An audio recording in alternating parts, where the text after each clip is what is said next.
வசனம் சொல்லுது, உங்கள் துக்கம் சந்தோஷமாய் மாறும். அதே மாதிரி நீங்களும் எதை குறித்தும் கவலைப்படாதீங்க, கர்த்தர் உங்களோடு இருக்கிறார்.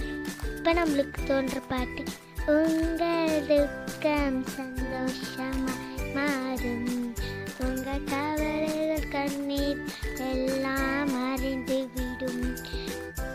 உங்கள் துக்கம் சந்தோஷமாய் மாறும், உங்கள் கவலைகள் கண்ணீர் எல்லாம் மறைந்து விடும்.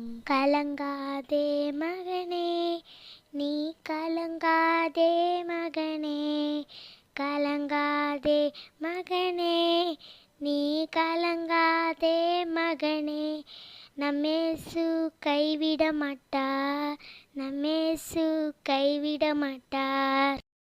எப்போ விசுவாசத்தோட இருங்க, கர்த்தர் உங்களை ஆசீர்வதிப்பார். பாய்.